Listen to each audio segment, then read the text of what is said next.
बहुत easy question है but बड़ा मजेदार क्वेश्चन है। बोर्ड्स में आया हुआ है, ध्यान से देखेंगे। फॉरेन, फॉरेन में आया था। फॉरेन पता है किसे कहते हैं?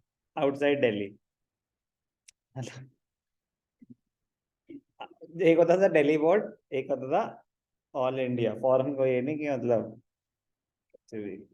ABC were partners in a firm having capitals of 50, 50 and 1 lakh respectively. Their current account balances were A 10,000, B 5,000, C 2,000 debit. Current account का डेबिट बैलेंस मतलब negative balance in current account. According to the partnership deed, partners were entitled to interest on capital at 10% per annum। तो interest on capital तो है, लेकिन उन्होंने ये नहीं बोला कि करंट अकाउंट बैलेंस पे है तो नहीं देंगे उस पे। सर करंट अकाउंट बैलेंस होते कब थे?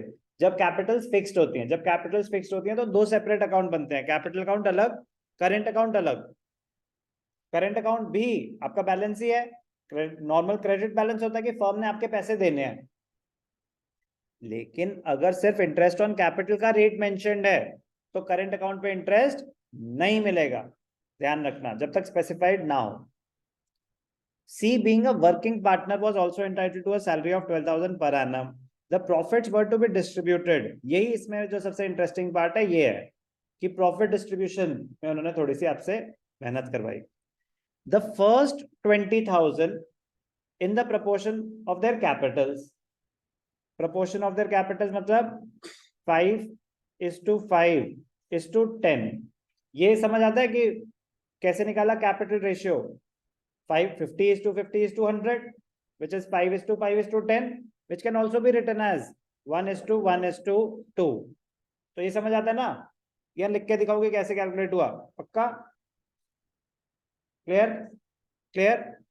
चलो next 30,000 in the ratio 5:3:2, remaining profits to be shared equally.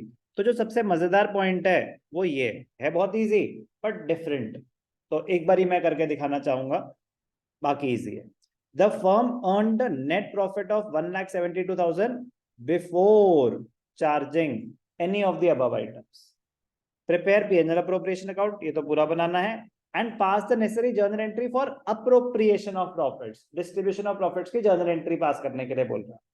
वो तो बात की बात हो गई, जो लास्ट में अपना P&L अप्रोप्रिएशन होगा उसकी है। पहले P&L अप्रोप्रिएशन तो पूरा ही बनना है। कैपिटल अकाउंट नहीं मांगा है तो नहीं बनेगा। Please read the question carefully, सिर्फ P&L अप्रोप्रिएशन मांगा है। अब ध्यान से देखना। बट सर करंट अकाउंट का फिर क्या करेंगे? तो ध्यान रखना है कि अगर कैपिटल्स फिक्स्ड हैं तो एडजस्टमेंट एंट्रीज करंट अकाउंट के थ्रू होती है। एडजस्टमेंट एंट्रीज की इंटरेस्ट ऑन कैपिटल है क्या? हाँ, इंटरेस्ट ऑन कैपिटल मिलेगा तो सही, बट वो कैपिटल अकाउंट में ट्रांसफर होगा या करंट अकाउंट? श्योर? जब कैपिटल, थोड़ा सा रिकैप, 10 साल पहले हमने एक कॉन्सेप्ट किया था फिक्स्ड एंड फ्लक्चुएटिंग। जब कैपिटल्स फिक्स्ड होती हैं, सर कहां लिखा है कैपिटल्स फिक्स्ड हैं? अरे करंट अकाउंट बैलेंसेस अगर दे रखे हैं तो कैपिटल्स फिक्स्ड हैं। जब कैपिटल्स फिक्स्ड होती हैं तो दो P&L अप्रोप्रिएशन तो बनता ही बनता है, उसके अलावा दो सेपरेट अकाउंट बनते हैं, कैपिटल अकाउंट और करंट अकाउंट। कैपिटल अकाउंट में सिर्फ और सिर्फ opening balance of capital and closing balance of capital, additional capital and withdrawal of capital आता है। बाकी सारी एडजस्टमेंट्स कहां जाती हैं? करंट अकाउंट में। बाकी सारी एडजस्टमेंट्स कहां जाती हैं? Current account. तो ये आपके लिए वेरी इंपॉर्टेंट हो गया, क्योंकि फिक्स कैपिटल मेथड का पहला क्वेश्चन कर रहे हैं। बहुत बेसिक सी चीज का ध्यान देना है, बट स्टिल इंपॉर्टेंट है आपके लिए। तो चलो, प्रॉफिट कितना है? 1,72,000 नेट प्रॉफिट। ध्यान से देखेंगे, by profit and loss account कितना है? 1,72,000। ठीक है जी। अब सिर्फ इंटरेस्ट ऑन कैपिटल है और सैलरी भी है, सैलरी टू बी। कौन है? सी। इंटरेस्ट ऑन कैपिटल तो तीनों को ही है। तो ध्यान से देखेंगे, टू इसके मार्क्स कट जाएंगे, टू इंटरेस्ट ऑन कैपिटल इसके मार्क्स कट जाएंगे। अगर मैं यहाँ पे लिख देता हूं सिर्फ ABC, मुझे क्या लिखना है? A is current account, B is current account, C is current account. कि उनके करंट अकाउंट में ट्रांसफर होगा इंटरेस्ट ऑन कैपिटल 50,000, तो 5,000, 5,000 एंड 10,000. कोई भी डाउट? 20,000 इंटरेस्ट ऑन कैपिटल आ गया. सैलरी, सैलरी क्या है? 12,000 पर एनम. तो यहाँ पे क्या आ जाएगा? Two salaries. क्या है ये? C's current account. C's current account. कितनी है सैलरी? 12,000 per annum. सर ये साइमल्टेनियसली उनके करंट अकाउंट में भी ट्रांसफर कर दो ना. क्वेश्चन में मांगा ही नहीं, मांगा ही नहीं. ठीक है ना, तो हमें से पीएनएल अप्रोप्रिएशन मांगा है. तो अगर सिर्फ सी लिख दें सर, ना कैपिटल अकाउंट लिखें ना करंट अकाउंट, मार्क्स कट जाएंगे. क्योंकि इम्प्लाइड होता है कि अगर सर पार्टनर का नाम लिख रहे हैं तो उसकी कैपिटल अकाउंट को आप क्रेडिट कर रहे हैं. तो स्पेसिफाई करना है करंट अकाउंट. तो दो ही चीजें थी, इंटरेस्ट ऑन कैपिटल और सैलरी. अब जो मेन पर्पस था, मेन पर्पस तो मैंने क्वेश्चन कराया था डिस्ट्रीब्यूशन ऑफ प्रॉफिट्स के लिए. बट मजेदार बात क्या हुई कि कैपिटल फिक्स थी, तो ये भी आपको पता चल गया कि किस चीज का ध्यान रखना है. बस इतना सा ही ध्यान रखना होता है पीएनएल अप्रोप्रिएशन में, और कुछ भी चेंज नहीं हो रहा. अब ध्यान से देखना, प्रॉफिट डिस्ट्रीब्यूशन एक रेशियो में नहीं है. फर्स्ट 20,000 एक रेशियो है, नेक्स्ट 30,000 एक रेशियो है. तो कहाँ है कमीशन? निकालना तो होगा, बट अगर क्वेश्चन में एग्जिस्ट करता है. बट सर इतनी इंपॉर्टेंट एडजस्टमेंट इन्होंने नहीं पूछी, मतलब उसमें तो सबसे ज्यादा गलती होती है ना. हाँ बेटा, but commission is an appropriation. हम तभी देंगे अगर एग्जिस्ट करती है. बिफोर, बिफोर आफ्टर पढ़ के ऐसे घबराहट होती है. हाँ चलो, अब सर आपने हाईलाइट भी कर दिया बिफोर, तो हमें लगा बिफोर चार्जिंग सच कमीशन. होता है कभी कभी जब थोड़ा बहुत ही पढ़ रखा हो. ध्यान से देखेंगे, working note most important part, distribution of profits. Partner का नाम क्या है? एबीसी. ये अच्छे नाम होते हैं, ए बी सी.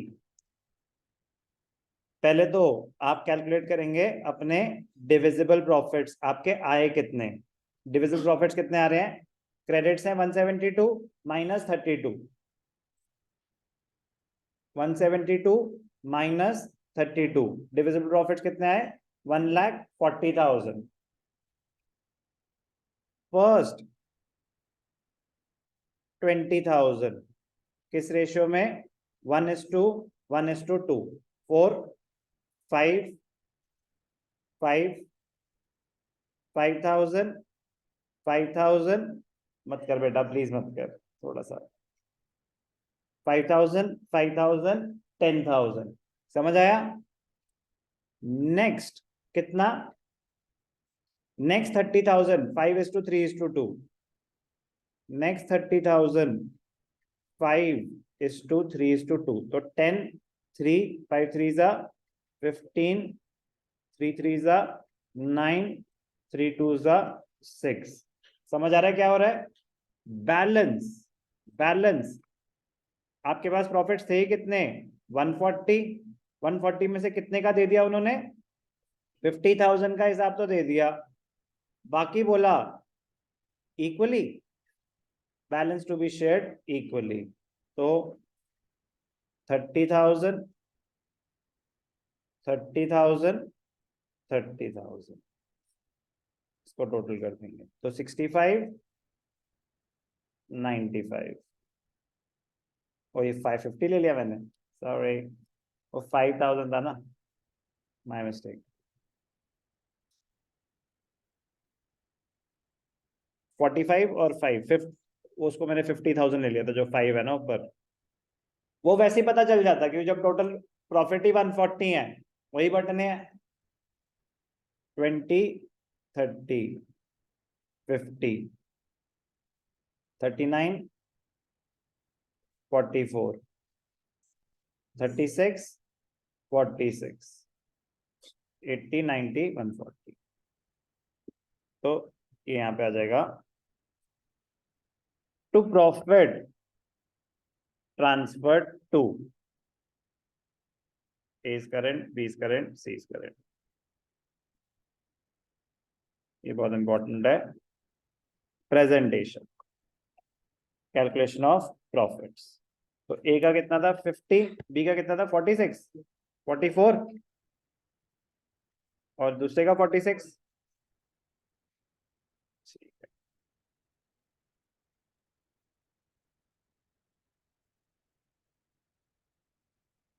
अब सेम चीज तब कर दी। ठीक है, बैलेंस